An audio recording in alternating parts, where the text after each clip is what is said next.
Hello students, welcome to Magnet Brains. This is Tazmeen Pathan, your science educator for class 9th and for class 10th. तो जैसे कि मैंने आपको अभी बताया बेटा कि मैं आप लोगों को पढ़ा रही हूँ क्लास 9th और क्लास 10th की साइंस, वो भी फुल कंप्लीट डिटेल्ड कोर्स के साथ जिसमें आपको मिल रहे हैं डेली प्रैक्टिस पेपर्स।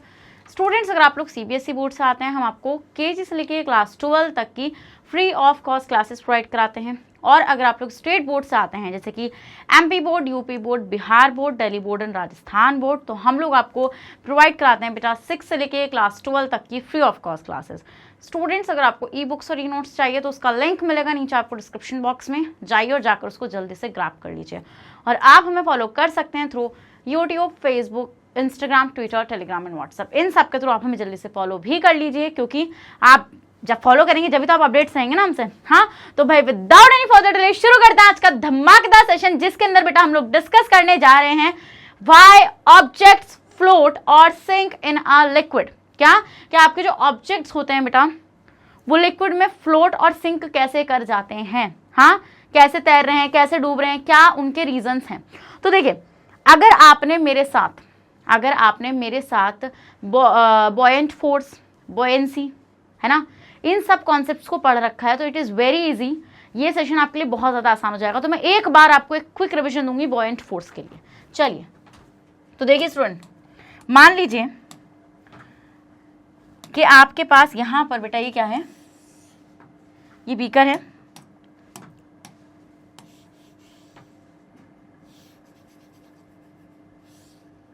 ये बीकर है और इसमें है लिक्विड,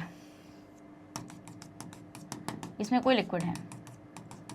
अब मान लो इसमें बेटा कोई भी ऑब्जेक्ट है, XYZ कोई भी ऑब्जेक्ट हो सकता है। मान लो यहाँ पे वो कॉर्क का टुकड़ा ले लो, है ना, कॉर्क का टुकड़ा लेते हैं।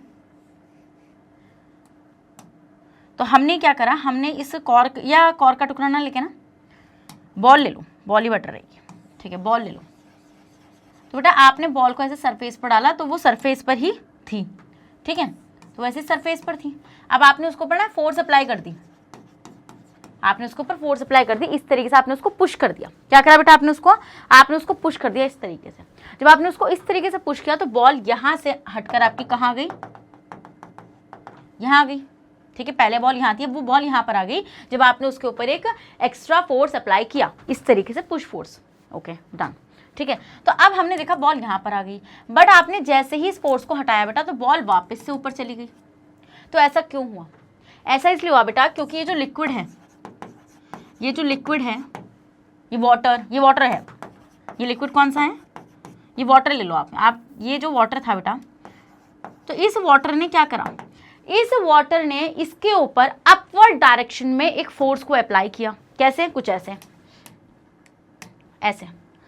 इस तरीके से इस बॉल के ऊपर इसने अपवर्ड डायरेक्शन में फोर्स को अप्लाई किया। तो this force exerted by the fluids on the object, this is called buoyant force। इसी को बेटा हम लोग क्या बोलते हैं? buoyant force बोलते हैं। तो इस फोर्स को हम क्या बोलेंगे बेटा? या तो अपथ्रस्ट या फिर buoyant force, या फिर buoyant force। समझ में आती वाली चीज? अगर ये चीज समझ में आती तो इसी बात पर रेड हार्ट कमेंट करिए और जल्दी से सेशन को भी लाइक कर दीजिए। चलिए जल्दी से करिए। तो मतलब कि आपको buoyant force समझ में आ गई। क्या है buoyant force? The force exerted by a fluid on the object in the upward direction is called buoyant force।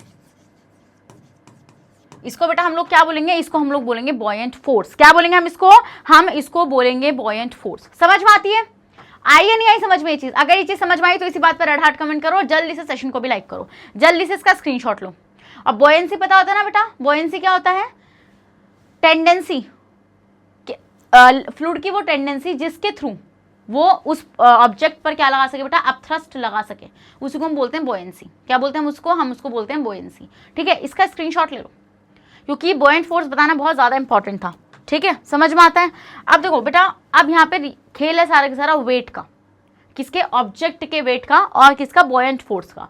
So when a piece of a wood is placed in water, हम कहते हैं बेटा जब आप एक टुकड़ा किसका, जब आप एक टुकड़ा रखोगे किसका, लकड़ी का, पीस ऑफ वुड वाटर में, इट फ्लोट्स, बेटा वो फ्लोट करेगा। फ्लोट मतलब कि डूबेगा नहीं, ऐसे ऊपर की तरफ फ्लोट करेगा। But when a piece of iron is put in the same water it sinks to the bottom. But अगर आप यही सेम काम बेटा आयरन के साथ करोगे, मतलब आयरन का अगर पीस वाटर के अंदर रखोगे तो आप ये चीज़ ऑब्जर्व करोगे कि वो नीचे डूब जाएगा। सिंक करना होता है बेटा, नीचे डूब जाना, बॉटम में चले जाना, ठीक है। तो अब ऐसा हुआ क्यों, क्यों पीस ऑफ वुड फ्लोट कर रहा है, ऊपर तैर रहा है, या क्यों आयरन की नेल आपकी नीचे चली गई। उसके दो इंपॉर्टेंट कॉन्सेप्ट मैंने आपको अभी क्या बोले थे, एक तो वेट और एक है आपका बॉयंट फोर्स, ठीक है। तो हम ये देखते हैं बेटा, जब आपका ऑब्जेक्ट आप लिक्विड में डालते हैं बेटा तो दो फोर्सेस उसके ऊपर एक्ट करती हैं। Wait of the object acting downwards, जो वेट है बेटा, वेट एक फोर्स है ना, तो वो नीचे की तरफ को एक्ट करेगा, है ना। बट उसके ऊपर कौन सी फोर्स लाएगा लिक्विड, अपवर्ड डायरेक्शन में, बॉयंट फोर्स। एक तो ये हो गई weight of the object acting downwards, and दूसरी होती है बेटा बॉयंट फोर्स। बॉयंट फोर्स और upthrust acting upward which tend to push the object ऊपर, अप। समझ में आया वाला पॉइंट आप लोगों को, yes ma'am. Next, now whether an object will float or sink in a liquid will depend on the relative magnitudes of these two forces acting on the object in opposite direction। बेटा magnitude मतलब कि simple सी बात है, relative magnitude। relative magnitude का मतलब होता है कंपैरिजन वाला मैग्नीट्यूड, मतलब जिसकी वैल्यू ज्यादा होगी। इफ अगर आप बोल रहे हैं कि आपका ऑब्जेक्ट फ्लोट करेगा, क्या अगर आपका ऑब्जेक्ट फ्लोट कर रहा है तो बेटा वो फ्लोट क्यों कर पा रहा है, क्योंकि उसकी जो डाउनवर्ड फोर्स है, जो नीचे की तरफ उसकी वेट के थ्रू जो लगने वाली फोर्स है बेटा, डाउनवर्ड फोर्स, वो कम है as compare to buoyant force के, क्योंकि बॉयंट फोर्स ज्यादा है जब ही वो जो ऑब्जेक्ट है आपका फ्लोट कर पा रहा है। अगर कोई ऑब्जेक्ट आपका सिंक कर रहा है, सिंक मतलब कि वो डूब रहा है, तो उस केस में हम लोग देखते हैं बेटा कि उसका वेट वाली जो फोर्स है, मतलब जो डाउनवर्ड फोर्स है वो ज्यादा है as compare to buoyant force, क्योंकि अगर बॉयंट फोर्स ज्यादा होती बेटा तो वो अपवर्ड डायरेक्शन में लगती है और ऑब्जेक्ट डूबता नहीं। समझ में आते वाला पॉइंट, ओके। नेक्स्ट बेटा, अगर ये दोनों ही इक्वल है, ठीक है, तो हम ये देखेंगे object will float in the liquid, समझ गए, चलो देखेंगे। If the buoyant force exerted by the liquid less than the weight of the object then the object will sink. क्या होगा बेटा, वो आपका सिंक कर जाएगा, मतलब कि डूब जाएगा। नेक्स्ट, अगर बॉयंट फोर्स लिक्विड से जो लगाई जा रही है वो वेट के, ऑब्जेक्ट के वेट के इक्वल है बेटा, तब हम बोलेंगे ऑब्जेक्ट आपका फ्लोट करेगा लिक्विड में, ठीक है। और अगर आपकी बॉयंट फोर्स जो है बेटा लिक्विड, मतलब buoyant force exerted by liquid is more than the weight of the object then the object will rise in the liquid and then float. मैंने क्या बोला था आपसे, मैंने बोला था अगर बॉयंट फोर्स ज्यादा है तो ऑब्जेक्ट फ्लोट करेगा, इतना पॉइंट याद रखो आप।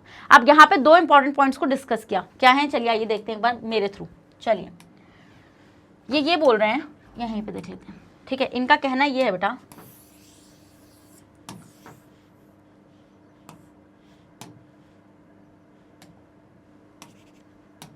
इनका कहना क्या है, इनका कहना ये है कि किसी भी ऑब्जेक्ट का फ्लोट और सिंक करने के दो ही कॉन्सेप्ट हैं, ठीक है। कॉज ऑफ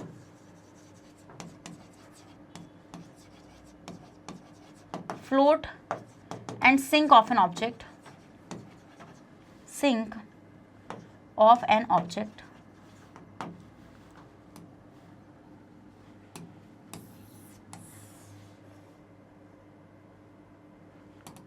तो क्या कॉज है बेटा, मैंने आपको बताया दो कॉजेज हैं, एक तो वेट ऑफ एन ऑब्जेक्ट और दूसरा बेटा बॉयंट फोर्स। बॉयंट फोर्स, ये दो बहुत इंपॉर्टेंट फैक्टर्स हैं। देखो यहाँ पे क्या लिखा है इसने, ध्यान से देखो यहाँ पे कि if the buoyant force exerted by the liquid is less than the weight of the object. तो सिंपल सी बात है बेटा, वेट ऑब्जेक्ट का वेट कितना है, वेट ऑब्जेक्ट का कितना है और बॉयंट फोर्स उस पर कितनी लग पा रही है, ठीक है। और यहाँ पे मैंने आपको क्या बोला, आपके तीन केसेस हैं। पहला केस क्या है बेटा, मान लीजिए आपके पास जो ऑब्जेक्ट है अगर वो ज्यादा वेट का है, ठीक है। अगर आपका, यहाँ पे करते हैं नेक्स्ट पेज पे, इफ तीन केसेस में क्या बताया मैंने ये बताया बेटा कि आपका सिंक कब करेगा ऑब्जेक्ट, सिंक जब करेगा बेटा ऑब्जेक्ट, डूबेगा जब ऑब्जेक्ट आपका, जब वो भारी होगा, मतलब उसके ऊपर लगने वाली बॉयंट फोर्स, क्या उसके ऊपर लगने वाली बॉयंट फोर्स कम होगी as compare to the weight of the object. तो सिंक कब करेगा, when object wait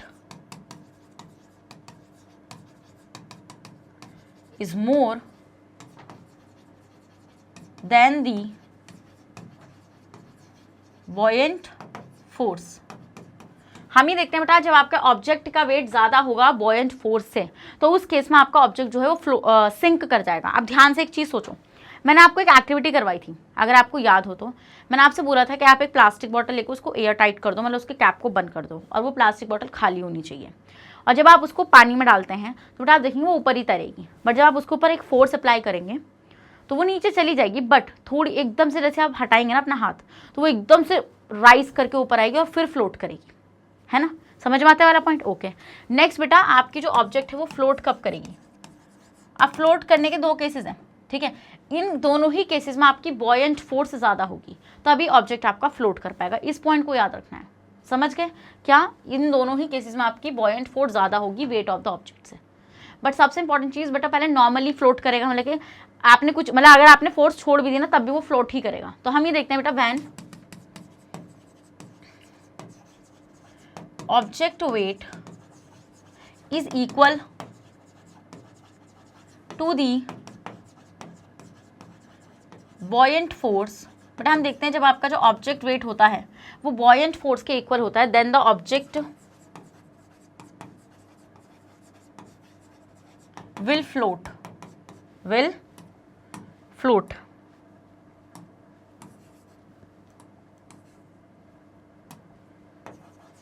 and the object will float। But मान लीजिए आपका बॉयंट फोर्स ज़्यादा है, when object weight is less than the buoyant force,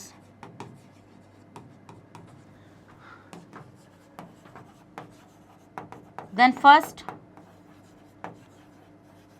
object will rise and then float, मतलब कि अगर आपका वेट ऑफ द ऑब्जेक्ट ज़्यादा है बेटा, ध्यान से सुनो, अगर आपका वेट ऑफ द ऑब्जेक्ट ज़्यादा है बेटा, तो उस केस में हम लोग क्या चीज़ ऑब्जर्व करेंगे? उस चीज़ में हम लोग ये चीज़ ऑब्जर्व करेंगे कि जो आपका ऑब्जेक्ट है वो सिंक कर जाएगा। बट अगर वो फ्लोट कर रहा है, तो फ्लोट करने में एक तो नॉर्मली फ्लोट कर रहा है वो, है ना। तो बेटा फ्लोटेशन में हम लोग देखेंगे जैसे फ्लोट जब वो कर रहा है तो ऑब्जेक्ट का साइज और अगर आपके बॉयंट फोर्स इक्वल भी होते हैं तब भी ऑब्जेक्ट फ्लोट करेगा। और अगर बॉयंट फोर्स ज़्यादा होती है, तब तो फॉर श्योर ऑब्जेक्ट फ्लोट करेगा। बट कैसे? पहले वो एकदम से वाटर लेवल में राइज करेगा, देन वो फ्लोट करेगा। समझते हो वाला पॉइंट? आप लोग समझते हो नहीं समझते हो? पहले आप इतने का स्क्रीनशॉट लो, अब आपको एक एक केस अच्छे समझ में आएगा। चलिए, सो आप देखो यहाँ पे, अगर बॉयंट फोर्स बेटा ज़्यादा है उसके ऑब्जेक्ट के वेट से, तो हम देखेंगे कि जो ऑब्जेक्ट है आपका will rise in the liquid and then float. So an object will float in a liquid if the upward buoyant force it receives from the liquid is greater enough to overcome the downward force of its weight। Simple सी बात है आपका बेटा, object तभी तो float कर पाएगा जब जो आपकी डाउनवर्ड फोर्स है, मतलब कि जो ऑब्जेक्ट के वेट की वजह से लगने वाली फोर्स है वो कम होगी एज कंपेयर टू द क्या? Buoyant force. और वो कैसे कम होगी बेटा? जब बॉयंट फोर्स उस फोर्स को ओवरकम कर जाएगा। हाँ सही बोल रही हूँ बिल्कुल? यस मैम बिल्कुल सही बोल रहे हैं। So principal of flotation. अब फ्लोटेशन हो कैसे रहा है बेटा? देखो होता ऐसा है कुछ, when the weight of an object acting downward, हम ये देखते हैं बेटा जब ऑब्जेक्ट का जो वेट होता है वो नीचे की तरफ एक्ट करता है, is equal to the upward buoyant force exerted by the liquid. जब आपकी बॉयंट फोर्स और weight of the liquid equal होता है बेटा, ठीक है, so the buoyant force will balance the weight of an object. तो बॉयंट फोर्स इजीली उस ऑब्जेक्ट के वेट को बैलेंस कर जाती है, ठीक है, and the object will float in the liquid. और ऑब्जेक्ट आराम से फ्लोट कर जाता है लिक्विड के अंदर। So for an object to float in a liquid the weight of an object should be equal to the buoyant force acting on it.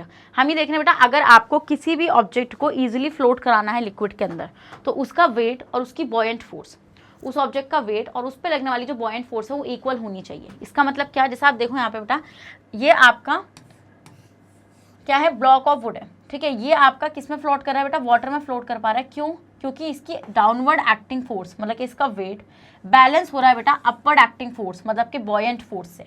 तो buoyant force और इसका जो वेट है ये आपस में एक, मतलब कि बॉयंट फोर्स इस वेट को बैलेंस कर पा रहा है, जिसकी वजह से ये जो ब्लॉक ऑफ वुड है वो इजीली फ्लोट कर पा रहा है। क्या? वो इजीली आपका फ्लोट कर पा रहा है। समझ में आया? Okay, but by Archimedes principle the buoyant force acting on an object is equal to the weight of the liquid. Simple सी बात है बेटा, डिस्प्लेस्ड मतलब कि बेटा बॉयंट फोर्स जो होती है वो बॉयंट, आर्किमिडीज ने क्या बोला था, आर्किमिडीज ने यही बात तो बोली थी कि आपका जो बॉयंट फोर्स है वो इक्वल होगा उस ऑब्जेक्ट ने जितने वाटर को डिस्प्लेस किया है उसके वेट के, ठीक है। So the weight of the liquid displaced by it. So we can say that the condition for an object to float in a liquid is that weight of an object should be equal to the weight of a liquid displaced by it। तो हम ये बोल सकते हैं बेटा, अगर किसी भी ऑब्जेक्ट को, क्या हम ये चीज़ बोल सकते हैं, अगर किसी भी ऑब्जेक्ट को बेटा फ्लोट करना है तो उस केस में जो आपका float in a liquid is that weight of an object should be equal to the weight of a liquid displaced by it. अगर किसी भी ऑब्जेक्ट को फ्लोट करना है बेटा तो हम ये देखेंगे जितना वेट, क्या जितना वेट उसका है ऑब्जेक्ट का वो किसके इक्वल होना चाहिए बेटा, जितना उसने लिक्विड को डिस्प्लेस किया है, जितना उसने क्या करा है, लिक्विड को डिस्प्लेस किया है। So according to the principle of flotation, अगर हम प्रिंसिपल ऑफ फ्लोटेशन की बात करेंगे बेटा, an object will float in a liquid if the weight of an object is equal to the weight of the liquid displaced by it, that is for flotation. आपको ये चीज याद रखनी है, अगर किसी भी ऑब्जेक्ट को आपको फ्लोट कराना है, क्या किसी भी ऑब्जेक्ट को अगर आपको फ्लोट कराना है, देखो N object will float in a liquid if the weight of an object, जो ऑब्जेक्ट का वेट है वो इक्वल होगा टू द डिस्प्लेस्ड वाटर के, किसके, to the weight of the displaced water. Archimedes ने क्या बोला था, आर्किमिडीज ने ये बोला था बेटा, अगर आप भूल गए हैं तो आर्किमिडीज ने एक बात बोली थी कि मान लीजिए यहीं पर हम लोग, चलो यहीं ले लो, आर्किमिडीज ने क्या बोला था, मान लीजिए आपके पास एक बीकर है और आपने इसको पूरा ऐसे ब्रिन मतलब यहाँ पर पूरा इसके टॉप एज तक भर रखा है। अब आपने उसके अंदर बॉल डाली और बॉल डाल के बेटा आपने इसको नीचे की तरफ पुश किया, जो आपने इसको पुश किया तो यहाँ से वाटर निकला होगा, आपका यहाँ से वाटर निकला होगा। अब हम ये देखते हैं बेटा, ये जो वाटर निकला है ना, कितना वाटर निकला होगा बेटा यहाँ से, जल्दी बताइए कितना वाटर निकला होगा यहाँ से, जितनी इसकी वॉल्यूम होगी। देखो ये पूरा बीकर है, उस बीकर में पहले सारी वॉल्यूम वाटर ने ले रखी थी, बट अब जब आपने उसके अंदर बॉल डाल दी तो जितना वाटर निकला उतनी ही वॉल्यूम, मतलब जितना वॉल्यूम था ना इस बॉल का उतना वाटर यहाँ से रिलीज हो गया, उतने वॉल्यूम में वॉल्यूम ऑफ वाटर यहाँ से रिलीज हो गया।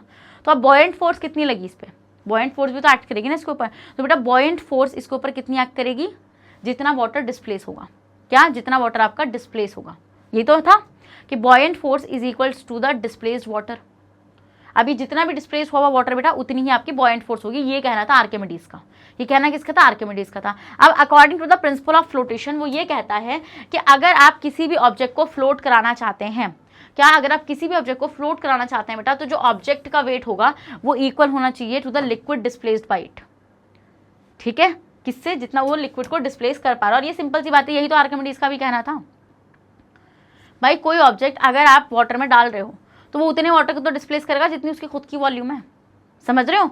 सो weight of an object is equals to the weight of the liquid displaced by it and a floating object में बी पार्टली और टोटली सबमर्ज्ड। अब बेटा जो आपका फ्लोटिंग ऑब्जेक्ट है मतलब जो तैर रहा है वो पूरी तरीके से भी मतलब कि पार्शियली भी सबमर्ज हो सकता है, टोटली भी सबमर्ज हो सकता है in a liquid. The liquid is displaced by that portion of the object which is submerge under the liquid. और हम ये देखेंगे बेटा वो जो आपका डिस्प्लेस लिक्विड होगा, जितना वो आपका डूबा हुआ है ना ऑब्जेक्ट, जितना आपका डूबा हुआ है, ठीक है, उतना ही वो वाटर को डिस्प्लेस कर पाएगा, क्या उतना ही वो आपके वाटर को डिस्प्लेस कर पाएगा। So how does a boat float in a water. अब सबसे इंपॉर्टेंट कॉन्सेप्ट आता है कि बोट फ्लोट कैसे कर रही है वाटर के ऊपर। आपको ये चीज़ तो समझ में आ गई, कोई भी चीज़ फ्लोट कैसे करेगी, अगर according to the principle of flotation अगर कोई भी ऑब्जेक्ट को आप फ्लोट कराना चाहते हैं बेटा तो उस केस में आपके ऑब्जेक्ट का वेट डिस्प्लेस्ड वाटर के वेट के इक्वल होना चाहिए, ठीक है। फिर दूसरी चीज़ मैंने आपको यही चीज़ बताई बेटा कि buoyant force must be equal या फिर more than equal to float an object, समझ में आया, okay. A boat is kept afloat by an upward force from the water. हम ही देखते हैं बेटा बोट कैसे फ्लोट करेगी, बोट फ्लोट करेगी with the help of the upward force, जो वाटर इसके ऊपर एक्सर्ट करेगा, हाँ करेगा या नहीं करेगा।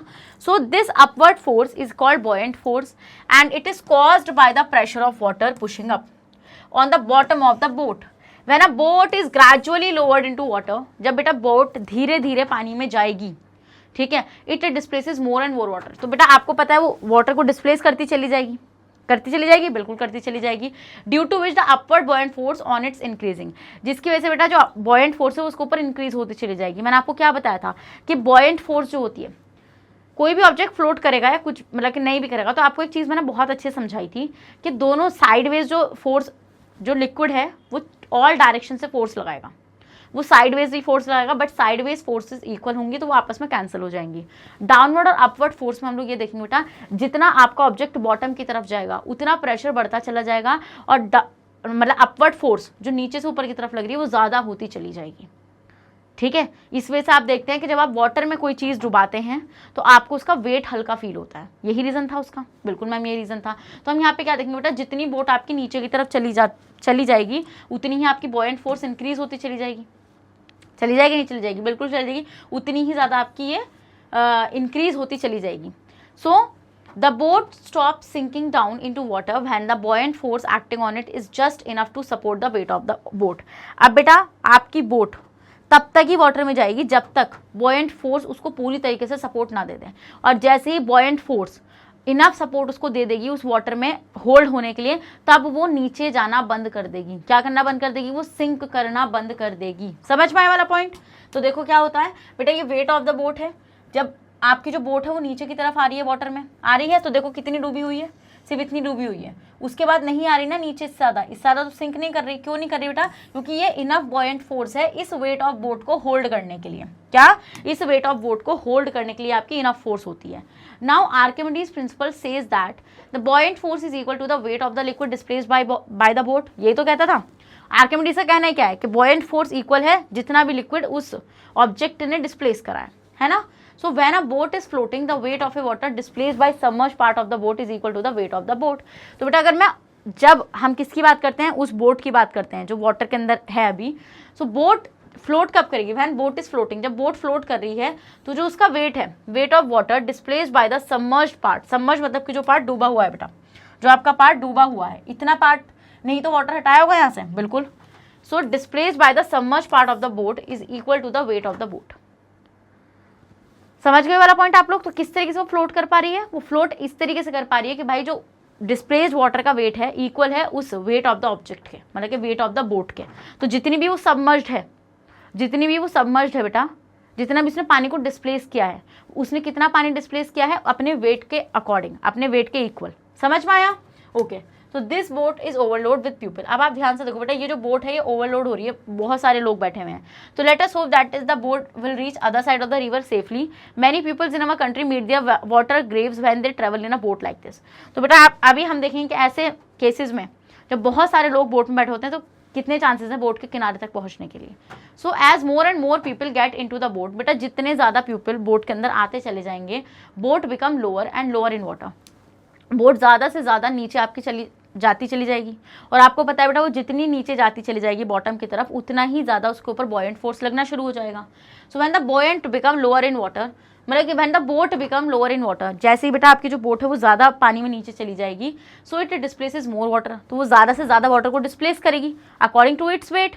प्रिंसिपल ऑफ फ्लोटेशन यही तो कहता है। हाँ, so due to greater weight of the water displace. अब देखेंगे बेटा यहाँ पे ज़्यादा वेट जो होगा वाटर का डिस्प्लेस हो जाएगा, the buoyant force on the boat increases. तो जिसकी वजह से जो बॉयंट फोर्स है उसके ऊपर बढ़ती चली जाएगी। क्या हो जाएगा? आप बढ़ती चली जाएगी। तो this greater buoyant force enable the extra weight of the people in the boat to be supported. If however the water level reaches the upper edge of the boat, but जब आपका बेटा जो वाटर का level होगा, जब वो boat की as तक पहुंच जाएगा, no further increase in buoyant force is possible. तो अब कोई बॉयंट फोर्स का मतलब कि बढ़ना पॉसिबल नहीं है, because the boat can not displace any more water. क्योंकि अब तो भैया, अब तो अगर जितना वो कर सकती थी ना डिस्प्लेस, उसने कर दिया अपने वेट के अकॉर्डिंग। जितना उसका वेट था उतना वाटर वो ऑलरेडी डिस्प्लेस कर चुकी है। और अब अगर वाटर उसके एज तक आया, एज तक आया बेटा, तो अब वो वाटर को डिस्प्लेस नहीं कर पाएगी। और अगर कोई और एक भी बंदा उस पर चढ़ा, अब याद कर लो सिंक और फ्लोट का कॉन्सेप्ट, अगर अब एक भी बंदा उस पर चढ़ा एक्स्ट्रा, तो क्या होगा बेटा? वेट ऑफ द ऑब्जेक्ट ज्यादा हो जाएगा, बॉयंट फोर्स कम हो जाएगी, जिसकी वजह से ऑब्जेक्ट नीचे सिंक। समझ गए? So if any more people get into the boat in this condition the boat will sink. क्यों बोट सिंक करेगी बेटा? जल्दी बताओ। क्योंकि अब मैक्सिमम बॉयंट फोर्स उसके ऊपर अप्लाई हो चुकी है, वाटर उसके एज तक पहुंच चुका है। अब अगर वेट बढ़ा ऑब्जेक्ट का, तो क्या होगा बेटा? ऑब्जेक्ट आपका डूबेगा सीधा। यही तो बताया था मैंने आपको स्टार्टिंग में। मैंने आपको क्या बात बोली थी?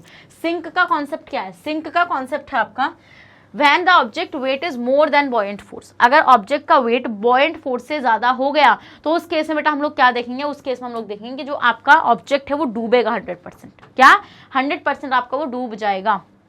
समझ में आता है वाला पॉइंट या नहीं समझ में आता? तो इस तरीके से बेटा आपकी बोट जो है वो वाटर के ऊपर फ्लोट कर रही है, तो वो कब तक मतलब बॉयंट फोर्स उसको हैंडल कर सकती है, जब तक कि आपका वाटर का जो लेवल है वो एज तक ना आ जाए। और जब वाटर का लेवल एज तक आ जाता है बेटा तो मैक्सिमम बॉयंट फोर्स उसके ऊपर अप्लाई हो चुकी होती है। अगर ऑब्जेक्ट का वेट और ज़्यादा बढ़ा, क्या अगर ऑब्जेक्ट का वेट और भी ज़्यादा बढ़ा तो उस केस में आपका ऑब्जेक्ट जो है वो डूब जाएगा, क्या ऑब्जेक्ट जो है आपका वो डूब जाएगा। So we have just learn that the density of floating objects. Density आपको पता है बेटा, डेंसिटी का मतलब क्या होता है, मास अपॉन वॉल्यूम।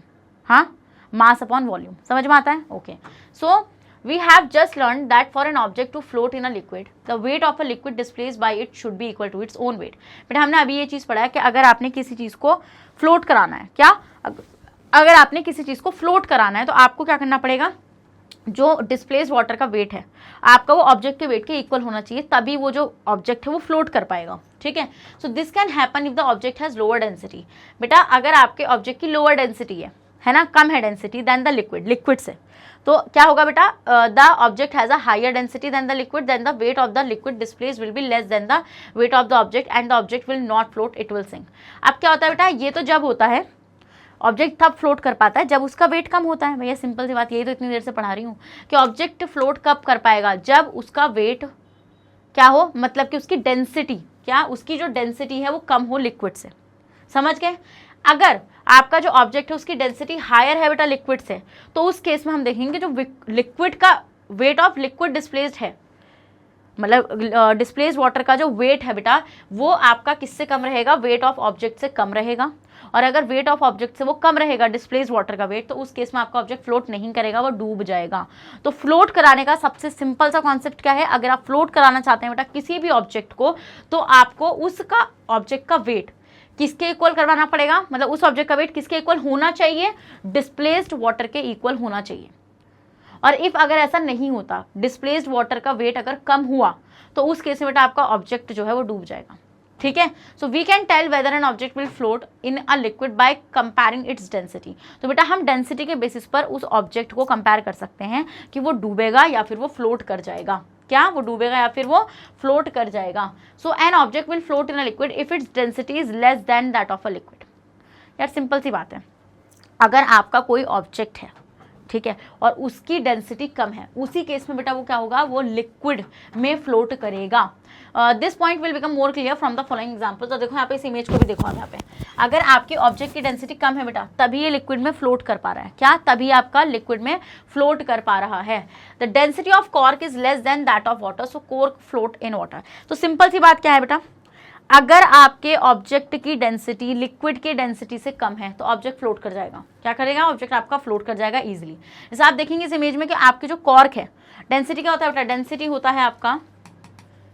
होता है बेटा आपका मास अपॉन वॉल्यूम। क्या होता है डेंसिटी होता है मास अपॉन वॉल्यूम। तो मास अपॉन वॉल्यूम का क्या सीन है, मतलब कि आपने कितना ज़्यादा मास कितने कम वॉल्यूम में पैक कर रखा है, क्या कितना कम मास आपने, मतलब कि कितना ज़्यादा मास आपने कितने कम एरिया में पैक कर रखा है, ये तो डेंसिटी होता है।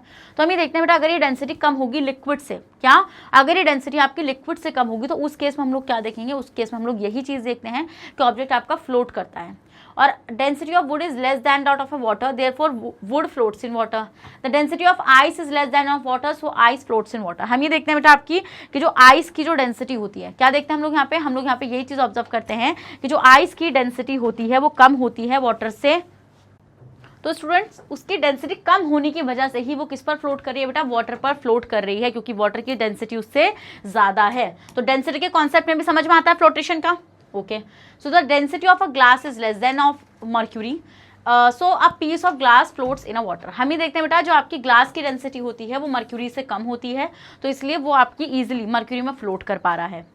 The density of iron is less than that of mercury. अब बेटा हम देखते हैं कि जो आयरन की डेंसिटी होती है, आयरन कितना हैवी होता है, उसके बाद भी बेटा मर्क्यूरी की डेंसिटी उससे ज़्यादा होती है, तो इसका मतलब वो भी इजीली मर्क्यूरी में फ्लोट कर सकता है। तो अगर मैं डेंसिटी के बेसिस पर देखूँ तो आप वहाँ से क्या चीज़ सीख रहे हैं, डेंसिटी के बेसिस पर आप यही चीज़ सीखेंगे। सबसे सिंपल सी बात आपको याद रखनी है कि डेंसिटी कम है तो ऑब्जेक्ट फ्लोट कर जाएगा। ऑब्जेक्ट की डेंसिटी अगर लिक्विड की डेंसिटी से कम है बेटा तो उस केस में आपका ऑब्जेक्ट फ्लोट कर जाएगा। बट अगर यही केस उल्टा होता है, अगर यही केस उल्टा होता है, उल्टा होने का मतलब क्या है, उल्टा होने का मतलब ये है बेटा, अगर लिक्विड की डेंसिटी कम होती है as compare to the object density, तो उस केस में आपका जो ऑब्जेक्ट है वो सिंक करेगा, फ्लोट नहीं कर पाएगा. So please note that if a density of an object is less than that of a liquid, then the object float in the liquid in such a way that the portion of the object is inside the liquid and the remaining portion is above the surface of a liquid. बेटा अगर आपकी जो object की density कम है liquid से, तो उस case में फ्लोटेशन तो होगा, बट फ्लोटेशन कुछ इस तरीके से होगा कि ऑब्जेक्ट का थोड़ा सा पार्ट तो लिक्विड के अंदर होगा और रिमेनिंग पार्ट लिक्विड के बाहर होगा. समझ में आती है चीज? ओके. अब दूसरा केस आता है बेटा, an object will also float in a liquid if its density is equal to that of a liquid.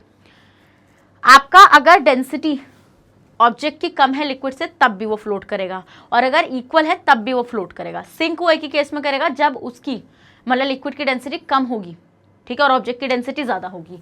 So for example, tar has the same density as water, so tar just floats in water. ठीक है, हम ही देख रहे हैं बेटा आपका कि जो आपका क्या है, तार है आपका, ठीक है, उसकी सेम डेंसिटी होती है वाटर के जैसी, तो तार इजीली आपका वाटर के अंदर फ्लोट कर जाता है.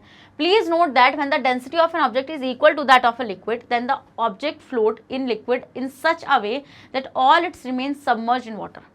मतलब कि ऑब्जेक्ट फ्लोट तो करेगा, ऑब्जेक्ट फ्लोट तो करेगा, बट हम ये देखेंगे बेटा उसका जितना भी पार्ट है वो सारा वाटर के अंदर होगा, लाइक दिस.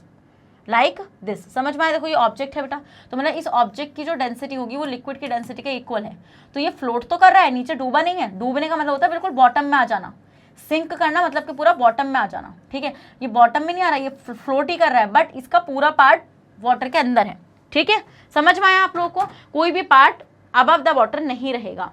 अब आते हैं बेटा, object will sink in a liquid if its density is more than that of a liquid. और बेटा आपका ऑब्जेक्ट जो है, जो आपका ऑब्जेक्ट है वो कब सिंक कर जाएगा? जिस केस में आपके ऑब्जेक्ट की डेंसिटी ज्यादा होगी, किससे? लिक्विड से. तो आप देखो बेटा यहाँ पर कि ये जो ऑब्जेक्ट था इसकी डेंसिटी लिक्विड से ज्यादा थी, तभी ये बेटा नीचे बॉटम में सिंक कर गया. सो आयरन या स्टील, हम ये देखते हैं बेटा इसकी डेंसिटी वाटर से ज्यादा होती है, सो आपका नेल ऑफ आयरन जो होता है वो वाटर के अंदर इजीली सिंक कर जाता है क्योंकि उसकी डेंसिटी ज्यादा थी. So that is why when an iron nail is placed on the surface of water in a tray, it immediately sink to the bottom. तो बेटा अगर आप किसी पानी से भरी ट्रे में आयरन नेल को डालने की कोशिश करोगे तो आप देखोगे जो आपकी आयरन नेल होगी बेटा वो एकदम बॉटम पर चली जाएगी. कहाँ चली जाएगी? बॉटम में चली जाएगी. क्यों? क्योंकि उसकी डेंसिटी जो है लिक्विड के कंपैरिजन में ज्यादा है. समझ में आता है? बिल्कुल. Glass has more density, glass की बेटा ज्यादा डेंसिटी होती है वाटर से, तो आपका जो पीस ऑफ ग्लास होता है वो भी आपका वाटर में सिंक कर जाता है. फिर एल्यूमिनियम की बात करेंगे बेटा या गोल्ड की बात करेंगे, इन सब की डेंसिटी ज़्यादा होती है, सो आपका ये भी वाटर के अंदर सिंक कर जाएंगे. मर्क्यूरी एक लिक्विड मेटल है, उसके बाद भी बेटा हम लोग देखते हैं कि वो आपका वाटर में सिंक कर जाता है. क्यों? क्योंकि उसकी डेंसिटी ज़्यादा होती है वाटर के कंपैरिजन में. समझ में आया या नहीं समझ में आया? तो मतलब कि अगर मैं डेंसिटी के बेसिस पर देखूंगी तो मैं यहाँ से ये बोल सकती हूँ कि जिसकी मतलब जब क्या बोल सकती हूँ मैं यहाँ से ये चीज़ का कंक्लूजन निकाल सकती हूँ डेंसिटी के बेसिस पर, on the basis of density. तो ऑब्जेक्ट फ्लोट या सिंक कैसे करेगा, ये चीज आपको याद रखनी है. तो अगर आपके ऑब्जेक्ट डेंसिटी ज्यादा है, ऑब्जेक्ट डेंसिटी ज्यादा है बेटा डेंसिटी ऑफ लिक्विड से, तो उस केस में आपका ऑब्जेक्ट क्या करेगा? जल्दी बताइए. सिंक कर जाएगा. क्या कर जाएगा बेटा? सिंक कर जाएगा. और अगर आपकी ऑब्जेक्ट डेंसिटी कम है, किससे? लिक्विड डेंसिटी से,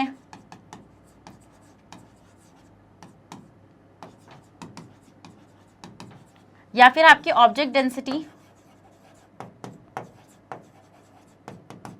इक्वल है बेटा किससे? लिक्विड डेंसिटी से,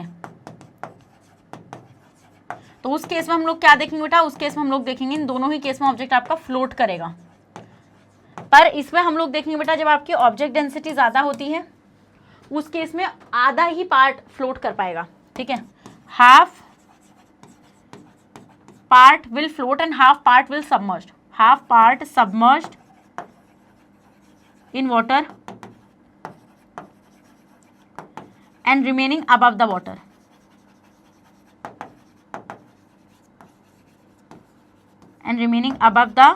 और जो बचा हुआ पार्ट है बेटा वो कहाँ होगा? वो वाटर के ऊपर होगा, वाटर लेवल के ऊपर होगा. और बेटा उस केस में जब आपके ऑब्जेक्ट डेंसिटी और लिक्विड की डेंसिटी इक्वल होती है बेटा, तो आपका full object submerged in water and then float. Submerged in water and then float. And then floats. समझ में आता है? अगर आपको ये चीज समझ में आती है बेटा तो बहुत ज्यादा इंपॉर्टेंट है ये फ्लोटिंग कॉन्सेप्ट और आपका कौन सा सिंकिंग कॉन्सेप्ट। इसका स्क्रीनशॉट लो, नोट्स में ऐड हो रहा है सब कुछ, ये पूरा कंक्लूजन दे दिया मैंने निकाल के यहाँ पे, ठीक है। ये वाला कंक्लूजन मैंने आपको दे दिया था और आपको ये वाला भी दे दिया था मैंने, ठीक है। सिंक कब करेगा? जब ऑब्जेक्ट वेट ज्यादा हो जाएगा बॉयंट फोर्स से। और फ्लोट कब करेगा? या तो ऑब्जेक्ट वेट इक्वल होना चाहिए या फिर ऑब्जेक्ट वेट कम होना चाहिए, ठीक है। Okay done. तो वेट और वही सारा खेल है उसका। अब आते हैं शिप क्यों फ्लोट कर रहा है, वाई शिप्स फ्लोट, शिप्स क्यों नहीं डूब पाते हैं। हाँ तो हम देखते हैं बेटा, when we put a piece of iron in a water, जब हम आयरन के पीस को वाटर में रखते हैं, जबकि ये तो शिप्स वगैरह आयरन की बनी हुई होती हैं, फिर भी ये फ्लोट कर रही हैं, डूब क्यों नहीं रही हैं। और अभी मैंने आपको बताया कि आयरन डेंसिटी वाटर से ज़्यादा होती है, तो ये तो डूबनी चाहिए थी ना। So it sink immediately because iron is denser than water. अगर आप आयरन के पीस को रखेंगे वाटर में तो वो एकदम सिंक कर जाएगा फॉर श्योर, क्योंकि उसकी डेंसिटी ज़्यादा है आयरन से। क्या बेटा? उसकी डेंसिटी ज़्यादा है। Why should then ships made from iron and steel floats in water. तो जो शिप्स हैं जो आयरन और स्टील की बनी हुई हैं बेटा, वो कैसे फ्लोट कर रही हैं, ये सबसे इंपॉर्टेंट क्वेश्चन है। So this can be explain as follows on the basis of average density. तो हम ये देखते हैं बेटा, आपका ship is not a solid block. बेटा वो एक सॉलिड ब्लॉक नहीं है आयरन का और स्टील का। A ship is a hollow object. वो क्या है बेटा? वो आपका हॉलो ऑब्जेक्ट है made of iron and steel, जो आयरन और स्टील का बना हुआ है, मतलब खाली है वो बीच में से, हॉलो है वो। Which contain a lot of air in it, जिसके अंदर बहुत सारी एयर प्रेजेंट है बेटा। और एयर जो होती है, एयर की काफ़ी लो डेंसिटी होती है। क्या? एयर की काफ़ी लो डेंसिटी होती है। तो एयर के प्रेजेंस होने की वजह से, इतनी ज़्यादा एयर के प्रेजेंस होने की वजह से बेटा, जो एवरेज डेंसिटी होगी शिप की, वो कम हो जाएगी डेंसिटी ऑफ वाटर से। तो मतलब कि डेंसिटी ऑफ वाटर ज़्यादा हो जाएगा। ये क्वेश्चन आएगा बेटा, आता है ये कि भाई शिप्स फ्लोट। समझ गए हो? तो बिल्कुल भी ये मत सोचना कि टॉपिक ऐसी है, कुछ वेला नहीं है, बहुत सारे टॉपिक इंपॉर्टेंट है। So since the average density of a ship is less than that of water, therefore a ship floats in water. मैंने एवरेज डेंसिटी आपको बताया था बेटा। एवरेज डेंसिटी मतलब कि आप एक एवरेज निकाल रहे हो, आप पूरा नहीं कैलकुलेट कर रहे हो एग्जैक्ट, आप एक एवरेज निकाल रहे हो। तो हम देखेंगे बेटा यहाँ पे बना हुआ आयरन और स्टील का है, बट उसमें एयर होने की वजह से, बहुत सारी एयर होने की वजह से हम वहाँ पे क्या चीज़ ऑब्जर्व करते हैं कि जो डेंसिटी है वो आपकी कम हो जाती है एज कम्पेयर टू वाटर। किसके? वाटर के कंपैरिजन में। समझ में आता है? जब हम वाटर के साथ कंपेयर कर रहे हैं, एवरेज तो आपको समझ में आ गया कि मतलब आप पूरी ना निकाल के एवरेज निकाल रहे हैं। वाटर के लिए कंपेयर करते हैं तो उसको हम रिलेटिव डेंसिटी बोलते हैं, but it is not in your syllabus, so just ignore it. So thus a ship made of iron and steel floats in a water because its average density is less than that of water due to presence of lot of air space in it. बेटा हम ये देखते हैं कि iron और steel के बने होने के बावजूद भी वो कैसे फ्लोट कर पा रही हैं। वो फ्लोट इसलिए कर पा रही हैं क्योंकि वो होलो हैं, और जो होलो स्पेस है उनका, उसमें बहुत सारी एयर भरी हुई है। और उस एयर की वजह से, क्या? उस एयर की वजह से हम लोग देखते हैं कि जो आपकी शिप है वो इजीली फ्लोट कर पा रही है। क्या? वो इजीली आपका फ्लोट कर पा रही है। When a ship is placed in a water, it sinks to a certain level, such the weight of a water displaced by its submerged portion is equal to the whole weight of the ship. हम ये देखते हैं बेटा, आपका ship जो है जब वो वाटर के अंदर प्लेस होगा तो वो कितने लेवल तक सिंक करेगा? वो सिर्फ उतने लेवल तक सिंक करेगा कि जिस लेवल पर जाकर जो डिस्प्लेस्ड वाटर है वो उसके वेट के इक्वल हो जाए। क्या? उसके वेट के इक्वल हो जाए। ठीक है, समझ में आता है? So since the ship fulfils this condition of flotation it floats in water. तो आपको पता है फ्लोटेशन के लिए क्या कंडीशन होती है कि भाई जो ऑब्जेक्ट का वेट है वो इक्वल होना चाहिए किसके? जल्दी बताइए, डिस्प्लेस्ड वाटर के वेट के। So heavy ship floats because it displaces large weight of water. तो एक बहुत ही भारी शिप कैसे चल पा रही है बेटा? क्योंकि वो बहुत ज्यादा वेट ऑफ वाटर को डिस्प्लेस कर देती है, और जिसकी वजह से उसको एक सफिशिएंट क्या मिल जाती है? बॉयंट फोर्स मिल जाती है, जिससे वो इजिली वाटर के अंदर फ्लोट कर पाए। समझ में आता है? अब आते हैं बेटा एक्टिविटी आपकी 9.5 जो आपकी इसी चीज पर बेस्ड है। चलिए, so take a beaker filled with water. Okay, आपको एक इस तरीके से बीकर लेना है बेटा जो वाटर से कंप्लीटली भरा हुआ है। क्या? जो वाटर से कंप्लीटली भरा हुआ है। Take an iron nail and place it on the surface of the water. और अब क्या करना है बेटा? आपको आयरन नेल लेना है, यहाँ पर रखना है सरफेस ऑफ वाटर पर। चलो रखते हैं मैं। एंड आपका on the surface of water observe what happens. अब बताओ क्या होगा? तो क्या होगा बेटा? सिंपल सी बात है, डूब जाएगी। क्यों? Iron nail will sink. क्या होगा बेटा? यहाँ पे ये चीज होगी, iron nail will sink. Because, ऐसा क्यों होगा बेटा? ऐसा इसलिए होगा because the density of iron is more than that of liquid, is more than that of liquid मतलब कि वाटर, क्या वाटर से उसकी जो डेंसिटी होगी बेटा वो ज्यादा होगी, इसी वजह से आयरन नेल आपका सिंक कर जाएगा। क्या कर जाएगा? सिंक कर जाएगा। स्क्रीनशॉट लो पहले इतने का, ठीक है। सो expression the iron nail will sink, iron nail क्या करेगा बेटा? सिंक करेगा। This is means that the force due to gravitational attraction of earth of the iron nail pulls it downwards. There is a upthrust of water in the of the nail which pushes it upward, but the downward force acting on the nail is greater than the upthrust of water to the nail, so it sinks. भाई simple सी बात है, आप ये भी देकर आ सकते हो, आप डेंसिटी वाला रीजन भी देकर आ सकते हो, ठीक है।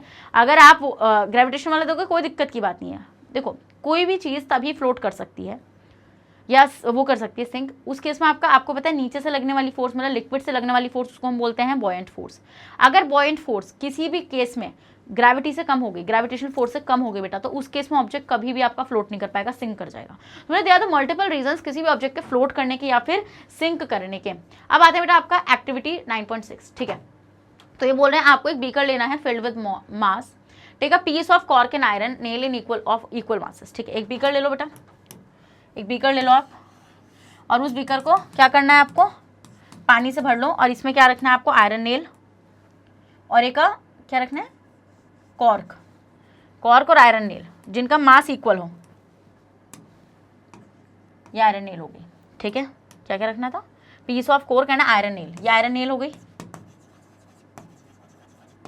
और ये आपकी कॉर्क हो गई, ठीक है। रख लेंगे भाई, और ये इक्वल वेट की हैं, दोनों ही इक्वल वेट की हैं। Place them on the surface of water, observe what happen, और आपको बताना है कि अब क्या होगा, ठीक है। अब आपको ऑब्जर्व करना है। स्क्रीनशॉट लो पहले इसका, लो जल्दी से। इनके मासेस इक्वल हैं, क्या? इनके इक्वल मासेस हैं, क्या है बेटा? इनके इक्वल मासेस हैं। So the cork will float but the iron nail will sink. ऐसा क्यों? ऐसा क्यों होगा बेटा? ऐसा इसलिए होगा, this happens because of difference in their densities. भले से उनके मास इक्वल है बट उनकी डेंसिटीज क्या होंगी बेटा? डिफरेंट होंगी। क्या होंगी? डिफरेंट होंगी डेंसिटीज। तो डेंसिटीज जो होंगी बेटा क्या होने की वजह से? डिफरेंट होने की वजह से हमें देखेंगे कॉर्क की डेंसिटी कम होगी, और अगर कॉर्क की डेंसिटी कम होगी बेटा डेंसिटी ऑफ वाटर से, तो वो आपका फ्लोट करेगा, है ना, वो आपका फ्लोट कर जाएगा। सो और जो आपकी आयरन की डेंसिटी है बेटा वो ज़्यादा होने की वजह से जो आपका ऑब्जेक्ट है वो क्या करेगा? वो आपका सिंक कर जाएगा। क्या कर जाएगा बेटा? वो आपका सिंक कर जाएगा। तो इसी के साथ आपका फ्लोटेशन का कॉन्सेप्ट भी यहीं पर ही क्लियर होता है कि क्यों कोई ऑब्जेक्ट फ्लोट कर रहा है या फिर कोई ऑब्जेक्ट सिंक कर रहा है। तो अगर मैं बात करूं बेटा किसके अकॉर्डिंग, अगर मैं बात करूं प्रिंसिपल ऑफ फ्लोटेशन के अकॉर्डिंग, तो वो कहता है कि आपका ऑब्जेक्ट तभी फ्लोट कर पाएगा जब आपका जो वेट ऑफ द ऑब्जेक्ट है वो डिस्प्लेस्ड वाटर के वेट के इक्वल होगा, ठीक है। फिर अगर मैं डेंसिटीज के बेसिस पर बात करूंगी बेटा, अगर ऑब्जेक्ट की डेंसिटी ज्यादा है एज कंपेयर टू लिक्विड, तो उस केस में ऑब्जेक्ट क्या कर जाएगा? सिंक कर जाएगा। और अगर आपके ऑब्जेक्ट की डेंसिटी बेटा कम है as compare to liquid density, तो उस केस में आपका ऑब्जेक्ट क्या कर जाएगा बेटा? फ्लोट कर जाएगा, ठीक है। और अगर वो इक्वल है, अगर दोनों का इक्वल है तो वो फ्लोट तो करेगा बट वो सबमर्ज होकर फ्लोट करेगा, ठीक है। तो students it is all about for this session. I hope आपको अच्छे से समझ में आ चुका है कि कोई भी ऑब्जेक्ट फ्लोट या सिंक क्यों कर रहा है। शिप क्यों फ्लोट कर रही है बेटा? शिप फ्लोट कर रही है क्योंकि भले से वो आयरन और स्टील की बनी हुई है, आयरन और स्टील की डेंसिटी ज़्यादा होती है बट वो अंदर से खोखली है, मतलब कि हॉलो है जिसमें बहुत ज़्यादा एयर भरी हुई है। तो according to the average density हम ये देखते हैं कि शिप की एवरेज डेंसिटी वाटर की डेंसिटी से कम हो जाती है, जिसकी वजह से वो ईजिली फ्लोट कर पा रही है on the surface of water. समझ में आया? और दूसरा कॉन्सेप्ट आप यहाँ से ये भी लिख कर आ सकते हैं कि जब आपका शिप जो है वो वाटर में आएगा बेटा, तो वो इतना अमाउंट ऑफ वाटर हटा चुका होगा जो उसके वेट के इक्वल होगा according to the principle of flotation, जिसके थ्रू वो इजीली क्या कर पाएगा बेटा? जिसके थ्रू वो इजीली फ्लोट कर पाएगा। तो स्टूडेंट्स बस इस सेशन को वहीं पर एंड करते हैं। बहुत अच्छे से मैंने आपको समझा दिया है। इसी बात पर रेड हार्ट कमेंट करिए बेटा और सेशन को भी लाइक करिए। आपको पता है कि मैग्नेट ब्रेन्स आपको हाई क्वालिटी कंटेंट प्रोवाइड कराता है बेटा। अगर आप लोग CBSE बोर्ड से आते हैं, हम आपको KG से लेके क्लास 12 तक की free of cost classes provide कराते हैं। और अगर आप लोग स्टेट बोर्ड से आते हैं जैसे कि MP board, UP board, Bihar board, Delhi board and Rajasthan board, तो बेटा हम लोग आपको प्रोवाइड कराते हैं 6 से लेके क्लास 12 तक की free of cost classes. Students अगर आपको ई बुक्स और ई नोट्स चाहिए तो उसका लिंक नीचे आपको मिलेगा डिस्क्रिप्शन बॉक्स में, जाइए और जल्दी से जाकर उसको ग्रैब कर लीजिए। और आप हमें फॉलो कर सकते हैं through YouTube, Facebook, Instagram, Twitter, Telegram and WhatsApp. जल्दी से जाइए और सबके थ्रू भी हमें फॉलो कर लीजिए क्योंकि आपको पता है कि कहाँ से आपको बेस्ट स्कोर हो सकता है। तो अब मैं मिलूंगी बेटा आपसे नेक्स्ट सेशन में, जो इस चैप्टर का आखिरी सेशन होगा, डेंसिटी, क्योंकि रिलेटिव डेंसिटी आपके सिलेबस से हट चुका है, तो सिर्फ density is the last topic for this chapter. तो अब उसमें मिलेंगे और उसको टॉपिक को अच्छे से देखेंगे और उसके बाद ये चैप्टर का एक्सप्लेनेशन पार्ट मेरी तरफ से पूरी तरीके से खत्म हो जाएगा। फिर चालू होगा बेटा आपका क्वेश्चन आंसर वाला पार्ट। सो जब तक अपना ख्याल रखेगा, बने रहेगा मेरे साथ मैग्नेट ब्रेन्स पर। Thank you so much.